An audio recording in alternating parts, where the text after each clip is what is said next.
Muito boa tarde, estudantes, professores aí do ensino fundamental do 9º ano.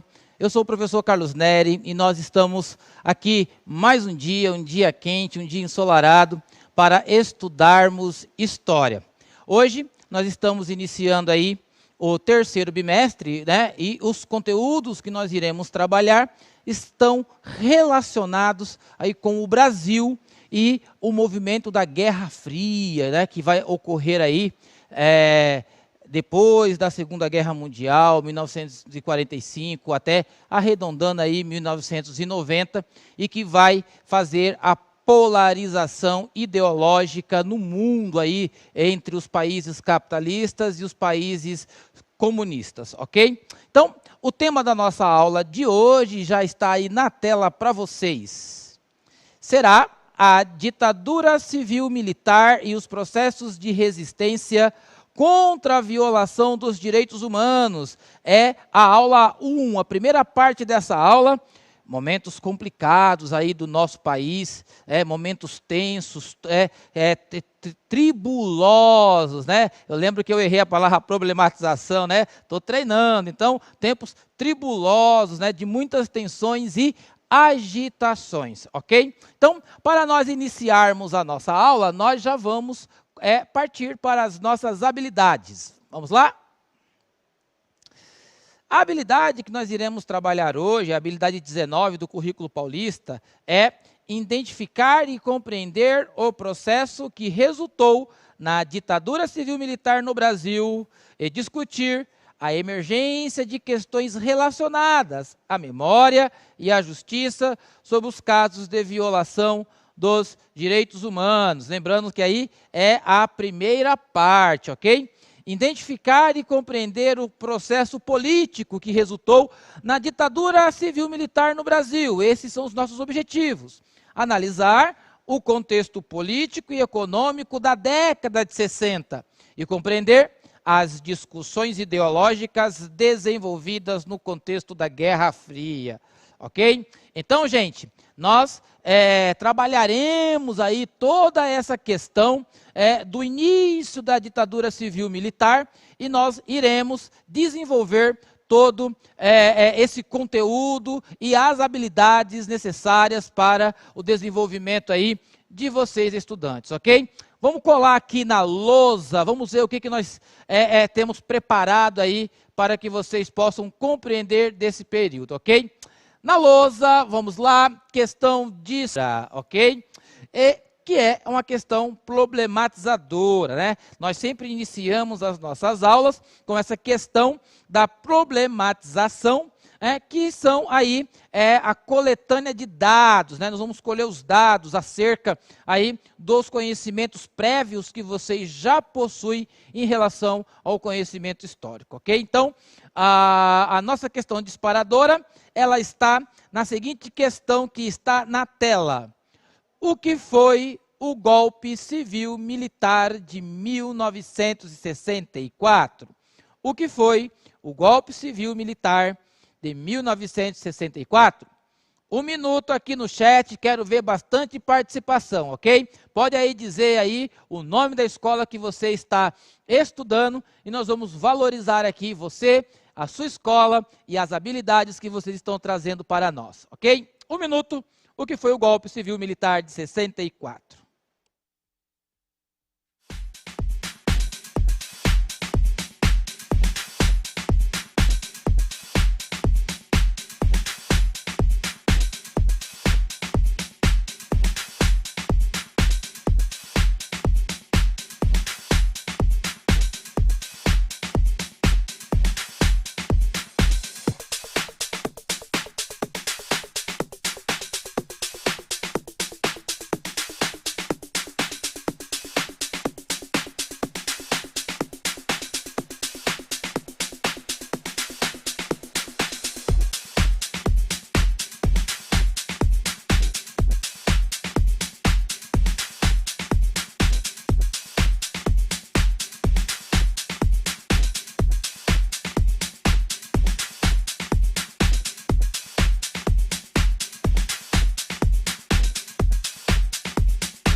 Voltamos, vamos lá, gente, tá bem legal a participação aqui, ó. Tá subindo bem rápido as respostas, respostas completas, contextualizadas. É bem legal quando nós pegamos essas respostas, porque nos ajuda a pensar, ok? Vamos verificar aqui, vamos lá. Sofia vai dizer: o regime civil-militar foi uma tomada de poder pelos militares para assumir o poder. Muito bem. Vamos lá, Rian Marques. Foi um golpe que acabou com a democracia e iniciou o regime militar. Isso mesmo. Vinícius, o golpe, não, Getúlio Vargas, né? Não é isso, nós estamos já depois do processo, viu, Vinícius? Ok? Vamos lá, mais atividades aqui, mais respostas que nós estamos tendo dos estudantes. A Kailane, do Conjunto Habitacional Parque Dourado 2, Escola Estadual em Ferraz de Vasconcelos. Ditadura militar, controle dos militares. Muito bem, olha só como vocês estão ligados aqui naquilo que nós estamos falando para vocês, ok? Muito bem, o regime civil-militar, ele foi de fato esse período da história aí que vai iniciar em 1984, 1964, e que vai perdurar aí até 85, e que vai trazer aí muitos desdobramentos históricos que nós vamos estudar. Lembrando que esse é um tema da história contemporânea, existe muito material disponível para podermos estudarmos, também mexe com a questão da sensibilidade, mas nós temos o objetivo de trabalhar aí essas habilidades, essas competências, competência leitora, competência escritora, as habilidades de comparar, identificar, relacionar, identificar fatos e acontecimentos históricos. É esse o nosso objetivo quando nós estamos trabalhando de forma didática o conteúdo de história, ok? Vamos para essa imagem aqui, vamos iniciar o nosso processo histórico a partir desse camarada aqui, de 1930 até todo o período, até 1954, o nome dele já está ali e vocês sabem quem é, Getúlio Vargas, ok? Então, o Getúlio Vargas, ele quando foi presidente do Brasil, ele iniciou aí todo um projeto de desenvolvimento do país, valorizando aí a questão do desenvolvimento nacional, das indústrias nacionais, e foi marcado aí por uma forte intervenção do Estado na economia, em setores estratégicos da economia. Nós temos aí como principais criações e desenvolvimentos do governo Getúlio Vargas, a criação da Petrobras e também a Companhia Siderúrgica Nacional. Então, a partir desse momento aí que Getúlio Vargas ele quebra a política do café com leite, que o Brasil entra aí na embarcação do desenvolvimento tecnológico, do desenvolvimento industrial, que vai aproximar o Brasil pouco a pouco aí do capital estrangeiro, ok? Teremos, em continuidade a esse desenvolvimentismo, mas com características peculiares, singulares, o governo do Juscelino Kubitschek, que vai de 1956 a 1961. O governo do Juscelino Kubitschek é marcado aí pelo plano de metas, né? O plano que atingiu também setores importantes da economia brasileira e que elevou aí a questão do trabalho, que elevou também aí a questão da dependência do Brasil do capital estrangeiro, que mobilizou aí diversos setores estratégicos e, claro, que teve que empregar aí uma galera de gente para poder fazer esses setores funcionarem. Então, como principais características, nós temos aí a hidrelétrica de Furnas, a hidrelétrica de Três Marias, a siderúrgica Usiminas. Aí nós temos o incentivo ao capital estrangeiro, né? O Fusca vai chegar ao Brasil, a indústria automobilística vai entrar com força aí e produzir os carros, ok? E também a grande construção, que foi a construção de Brasília, ok? E o acesso aqui também, o incentivo à indústria automobilística, ok? Agora, toda ação governamental, política, econômica, ela vai ter consequências, ok? Ela terá consequências. E uma das consequências que nós vamos observar aí do governo Juscelino Kubitschek é que houve um desequilíbrio entre despesa e receita. Ou vocês acham que toda essa monumental estrutura de ações estratégicas em setores, principalmente aí como os setores de energia, ou você acha que isso saiu muito barato? Se você quer fazer aí uma reforma na sua casa, você já vê já que o preço sai até um pouco alto. E você mobilizar um país inteiro em torno do desenvolvimento econômico, fortalecimento da indústria, isso custa caro. E aí, claro, o governo Juscelino Kubitschek gastou mais do que arrecadou. E gastando mais do que arrecada, você tem uma crise econômica. Vocês estão lembrados lá da dualidade, que é a demanda e a oferta, né? Lembra da crise de 29? Se eu estou produzindo e estou vendendo, eu posso continuar aí produzindo, ofertando, porque existe uma demanda que vai consumir aquilo que eu estou produzindo. Se eu estou produzindo e não tem a saída, então eu preciso reduzir os custos para que eu possa, então, equilibrar aí a minha balança, né? Minha balança comercial. Então, o governo do Juscelino, ele não se atentou para esse detalhe, demandou muita despesa, gastou muito mais do que o Estado Nacional arrecadava, e isso gerou aí crise econômica, ok? E nós vamos observar essas crises econômicas a partir de agora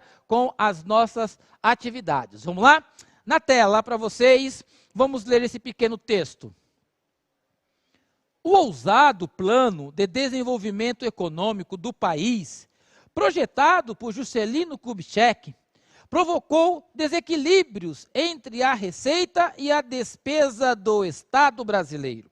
Isto é, o governo gastava mais do que arrecadava.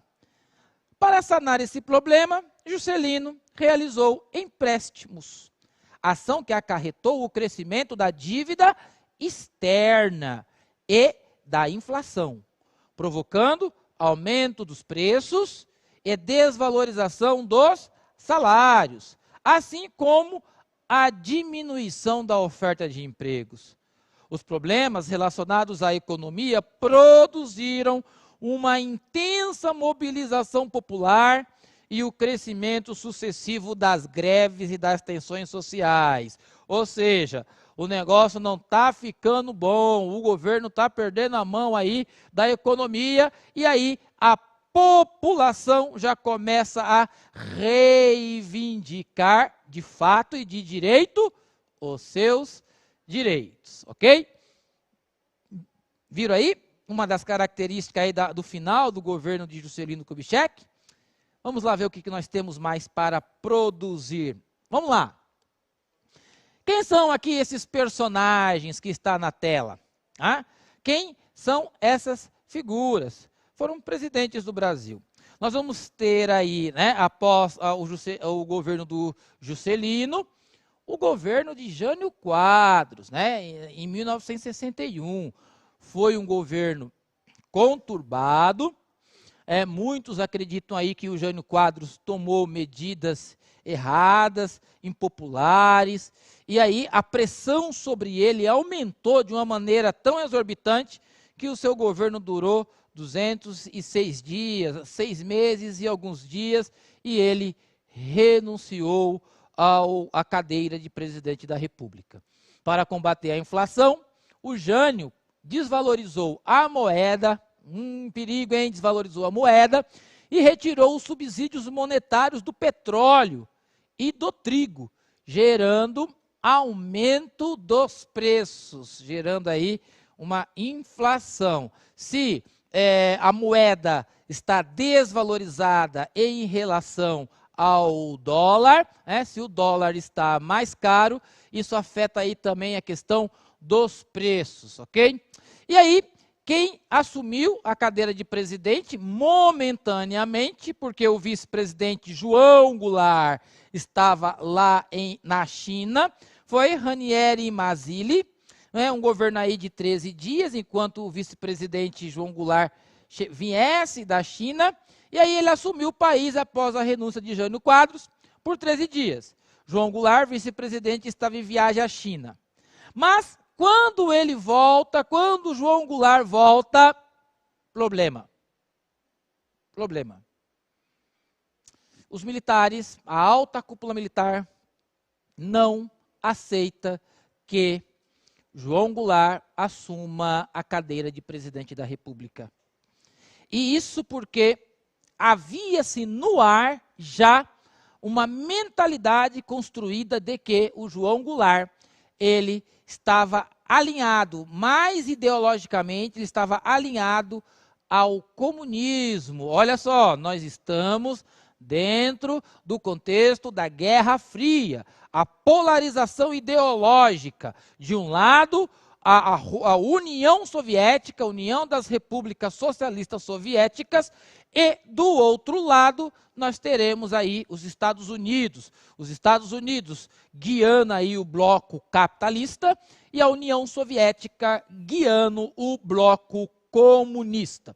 Então, desde Jânio Quadros, que passou pouco tempo no governo, percebe-se aí, não uma guinada, mas as relações diplomáticas aí com a União Soviética começam a funcionar, o aperto de mão começa, já dá lugar aí a uma certa aproximação diplomática, e isso desagrada quem? Os Estados Unidos, porque o Brasil ele é dependente aí do capital estrangeiro, e você tem também aí o investimento de indústrias no país. Então, o Brasil, aliado ao eixo capitalista, agora começa a reatar relações diplomáticas com a União Soviética comunista. Isso não agradou os setores das elites brasileiras, nem os Estados Unidos, nem as elites militares, ok? Mas ele assumiu o poder. João Goulart se tornou um presidente bem representativo aí no país. Mas eles fizeram um acordo para que isso ocorresse. Vamos ver que acordo é esse aqui na lousa? Vamos lá. Vamos ver primeiro aqui as consequências do governo Juscelino Kubitschek. Vamos lá. Vamos ver aqui na arte. Consequências do governo Juscelino: desequilíbrio entre receita e despesa, alta da inflação, aumento da dívida externa. E as ações do governo de Jânio Quadros: desvalorização do cruzeiro em relação ao dólar, isso aumentou a inflação. Aproximação diplomática com a União Soviética. Olha aí o perigo que os Estados Unidos já estava vendo nessa ação, ok? E a retirada dos subsídios monetários do petróleo e do trigo, ok? Então, quando o João Goulart ele assume o poder do Brasil, o Jango, também chamado popularmente de Jango, o Brasil ele está aí um caldeirão de tensões, ok? Esses problemas internos com a questão da dívida externa, do aumento da inflação, da alta taxa de desemprego. Então, o Brasil está vivendo internamente, ele está vivendo um momento tenso. Por um outro lado, você tem também aí a questão da pressão ideológica ligada aí ao bloco capitalista que o Brasil está ligado. E, claro, quando Jânio Quadros começa a apontar amizade para a União Soviética, os Estados Unidos, as elites industriais e a alta cúpula militar não vai gostar nada disso. Então, nós temos o seguinte cenário aqui com o João Goulart, ok? O seguinte cenário na tela. Vamos lá. João Goulart, ele vai ter os apoiadores e os opositores, ou os opositores e os apoiadores. Quem que se opõe ao governo João Goulart? As elites econômicas, por quê?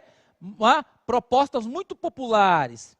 Setores das Forças Armadas, principalmente a alta cúpula das Forças Armadas, né? O baixo, né? A baixa cúpula ali das forças militares, né? Como soldados, cabos, eles têm uma simpatia aí por João Goulart, ok? Então, quem são os seus apoiadores? Os setores sociais e os militares aí de baixa patente, que foi o que eu acabei de dizer. Então, você já percebe aí quem é que está do lado do João Goulart. Né? Setores populares, setores que são mais carentes, mais necessitados e que apostam aí nas reformas que o João Goulart está propondo, né, em um grande debate. Mas do outro lado, você vê que tem as insatisfações, e essas insatisfações, esse jogo de interesses vai fazendo com que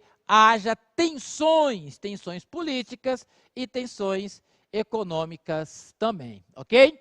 Olha lá, o mapa da Guerra Fria, vocês já viram esse mapa? Esse mapa ele está dividindo exatamente aí, né, vermelho o bloco socialista, azul o bloco capitalista e o verde geralmente são chamados aí os países neutros, os países que não estão ligeiramente associados a essa questão ideológica, mas nós sabemos aí que o Brasil ele está aí associado ao bloco capitalista dentro desse contexto histórico, ok? Vamos lá, gente, ler uma fonte? Na tela.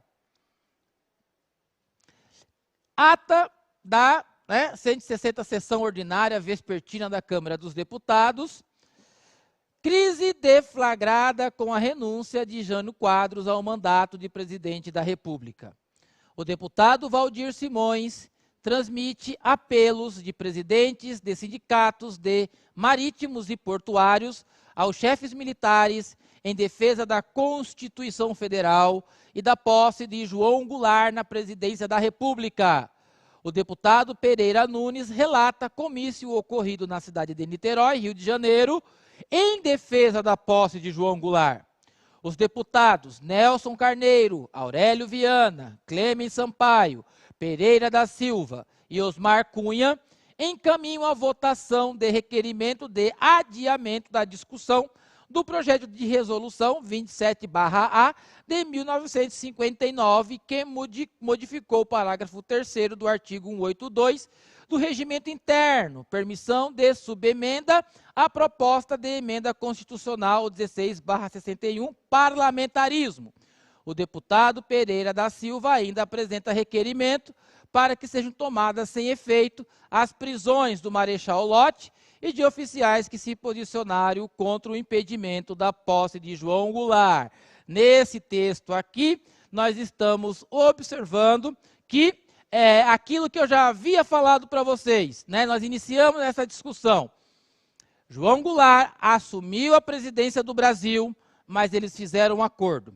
Nós vimos aqui no texto que havia já uma mobilização social em prol de João Goulart e, claro, foi necessário a instauração do parlamentarismo no Brasil para que o João Goulart assumisse, né? Foi aceitado tudo direitinho e aí eles fizeram a mudança de regime, instaurando esse sistema. Você sabe o que é parlamentarismo? Já ouviu falar nisso? Existem países que são parlamentaristas, como a Alemanha, por exemplo. Está na tela lá em cima. O que é parlamentarismo? Se você sabe, coloque aqui no chat. Se você não sabe, faça uma pesquisa rápida e participe da aula, ok? 2 minutos, o que é parlamentarismo?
Vamos lá, gente, voltando aqui das interações, vamos ver o que os estudantes aí estão colocando no chat. Vamos lá. O que é parlamentarismo? Cauê diz, é quando o executivo necessita do parlamento, o legislativo, para ser formado, geralmente, um primeiro-ministro. Exatamente, né? Você tem aí a divisão entre o chefe de Estado e o chefe de governo, diferente do presidencialismo, onde o presidente assume as duas funções. Cauê, muito boa resposta, Cauê, viu? Parabéns. É quando o executivo necessita mais, está mais preso ao legislativo, ao parlamento. Vamos lá. A professora Cristiane está dizendo de uma maneira assim, bem simples para a gente entender. Obrigado, professora, pela participação. Parlamentarismo é quando o primeiro-ministro, né, o chefe de governo, ele tem mais autoridade que o chefe de Estado. Isso mesmo, nós já vamos já contextualizar aqui com vocês essa questão dessa diferença. Gabriele, vamos ver o que você está respondendo, Gabriele. Sistema de governo de caráter representativo, no qual a direção dos negócios públicos é atribuída a um gabinete ministerial formado no cerne do parlamento, a cujo voto de confiança ou desconfiança é submetido. Ou seja, aqui a Gabriela está dizendo dessa dependência aí do parlamento, essa dependência aí do primeiro-ministro do parlamento, ok? Bem legal aqui as respostas de vocês e pela velocidade do chat, vocês estão bem ligados aqui na aula, gente. Então, vamos lá, vamos entender aqui essa questão do parlamentarismo, ok? Vamos lá, chefe de governo, né? Qual é a diferença entre chefe de governo e chefe de Estado? Chefe de governo é o primeiro-ministro, isso dentro do parlamentarismo. Ele é eleito pela maioria do parlamento, ok? E aí, toda a questão da política interna do país, acordo com os partidos políticos, a discussão nacional, a negociação com o parlamento, a questão da legislação, tudo é responsabilidade do chefe de governo. Agora, quando a representação, ela refere-se ao Estado, essa unidade territorial chamada Brasil, então o responsável aí é o chefe de Estado, ou seja, então é ele que trabalha mais aí com a questão da política externa, recebe os diplomatas, instaura embaixadas, então você tem duas formas de representação aí no parlamentarismo, ok? O chefe de governo, mais interno, mais a discussão com o parlamento, mais próximo da sociedade, e o chefe de Estado é aquele que tem a função mais aí relacionada à unidade federativa do território, ok? Vamos lá então, gente, continuar nas nossas atividades. Próximo texto na tela. Vamos lá. Governo João Goulart. As reformas que foram feitas aí no governo do João Goulart. Qual era a proposta de reforma que o João Goulart estava trazendo para o país? Nós temos a reforma fiscal. A reforma fiscal tinha como objetivo promover a justiça fiscal e aumentar a capacidade de arrecadação do Estado. Além disso, pretendia-se limitar a remessa de lucros para o exterior, sobretudo por parte das empresas multinacionais, o que foi feito através do decreto número 53.451 de 64, ok? Nessa reforma fiscal, nós temos aí a questão da taxação aí dos mais ricos, daqueles que possuem capital, né? E também a questão aí do balanço aí da taxação das pessoas mais simples, tá? Reforma eleitoral consistia basicamente na extensão do direito de voto aos analfabetos e aos militares de baixa patente. Previa-se também a legalização do Partido Comunista Brasileiro, ainda na ilegalidade. Então, a reforma eleitoral traria os analfabetos e os militares de baixa patente também para o jogo político. Lembrando que, até o momento, os analfabetos não poderiam exercer o direito à cidadania através do voto. Reforma urbana, entendida como um conjunto de medidas do Estado, visando a justa utilização do solo urbano, a ordenação e ao equipamento das aglomerações urbanas e ao fornecimento de habitação condigna a todas as famílias. O projeto foi elaborado principalmente por urbanistas ligados ao IAB. Reforma bancária, com o objetivo de ampliar o acesso ao crédito pelos produtores, ok? Então, veja só como essas reformas, elas mexeriam em certas estruturas e elas afetaram alguns interesses. Então, o governo João Goulart começa a ter uma forte oposição devido a esse caráter mais popular das suas reformas, né? Das reformas que ele estava propondo. E aí, nas reformas de base, nós teremos na tela aí esse grande comício aí, o comício da Central do Brasil, reuniu aproximadamente mais de 150 mil pessoas, né? Esse comício aí, essas bandeiras estão erguidas em prol às reformas de João Goulart. E olha, quem que eram os apoiadores do João Goulart? As classes populares e os militares de baixa patente. Então, nós temos aí uma massa de pessoas que estão apoiando a reforma que João Goulart está trazendo.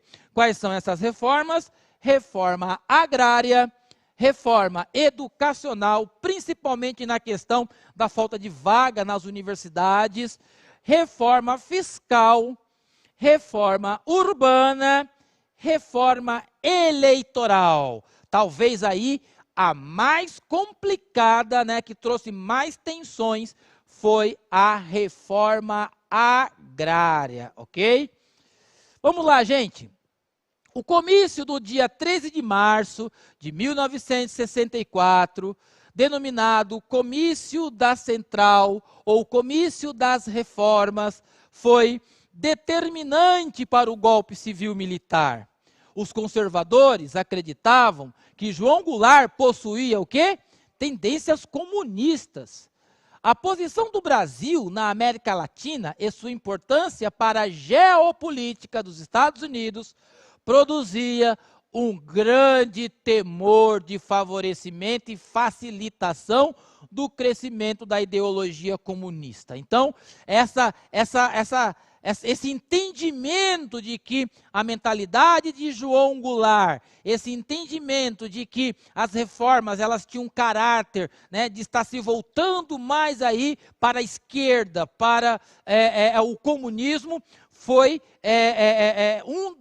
das causas que produziu aí toda a armação e a estrutura para que os militares assumissem o poder. Então, quando nós falamos aí na questão de comunismo capitalista, e capitalismo e comunismo, embora nós tenhamos aí o PCdoB, né, o Partido Comunista do Brasil, nunca houve a instalação, né, do sistema comunista no Brasil. E esse entendimento de que João Goulart estava voltando-se mais para a União Soviética através das ideologias que estavam contidas nas suas reformas, alertou lá o sinal amarelo dos Estados Unidos e das elites econômicas, ok? E isso proporcionou aí, né, o golpe civil-militar que nós estaremos estudando nas próximas aulas, ok?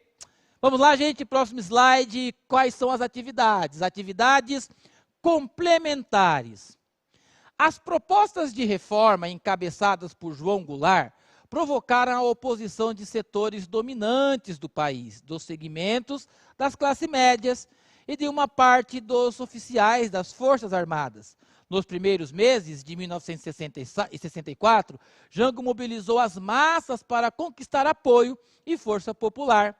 As reformas propostas por ele tinham por objetivo a implementação das reformas agrária, fiscal, administrativa, educacional, eleitoral e a extensão do direito de voto às pessoas analfabetas e aos militares de baixo escalão, como soldados, marinheiros e cabos. Ou seja, as propostas eram bem interessantes.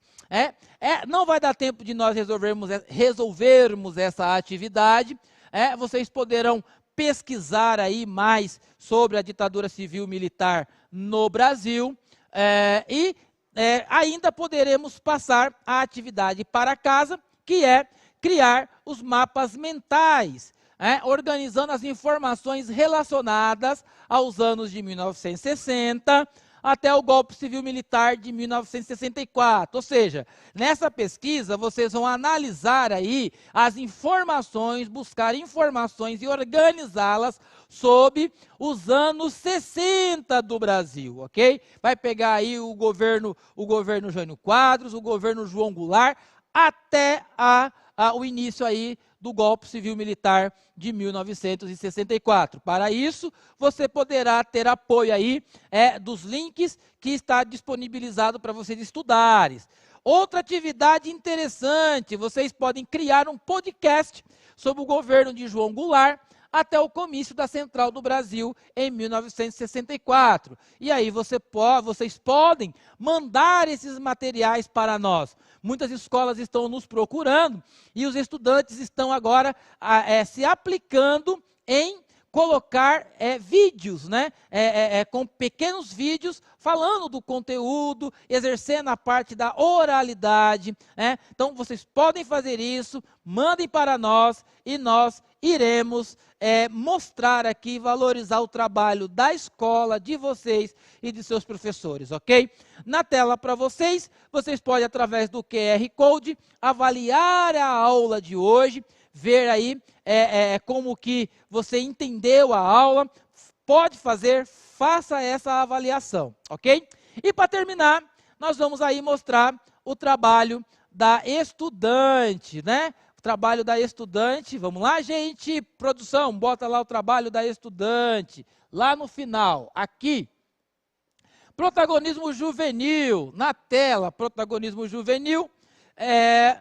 O protagonismo juvenil é as atividades, as ações, as metodologias ativas que vocês têm realizado. É a mão na massa, E olha aqui, que mapa mental interessante, bonito, bem organizado, artístico, com uma letra linda. Nem eu tenho uma letra como essa, uma letra muito bonita. Esses trabalhos pertencem aí a Ana Carolina e a Alice Burégio Portugal. Elas são da Escola de Tempo Integral Marechal Rondon, São José dos Campos, e são orientados aí pela nossa parceira, a professora Janaína de Moraes. Esse trabalho é da Camille de Paiva, também um mapa mental muito bonito, organizado e artístico. Parabéns, gente, vocês aí que têm mandado o material para nós da Escola Marechal Rondon. Parabéns, professora Janaína, continue nos mandando os trabalhos e vamos aí juntos nesse terceiro bimestre. Gente, até a próxima aula. Valeu!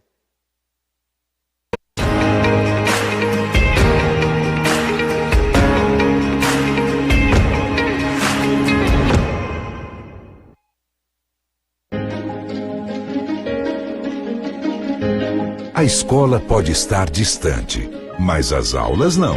Por isso, o governo de São Paulo criou um aplicativo online de aulas com chats para todos os estudantes da rede pública de ensino durante a quarentena. O acesso à internet é gratuito e você ainda pode assistir às aulas ao vivo nos canais digitais da TV Cultura. Baixe o aplicativo e estude.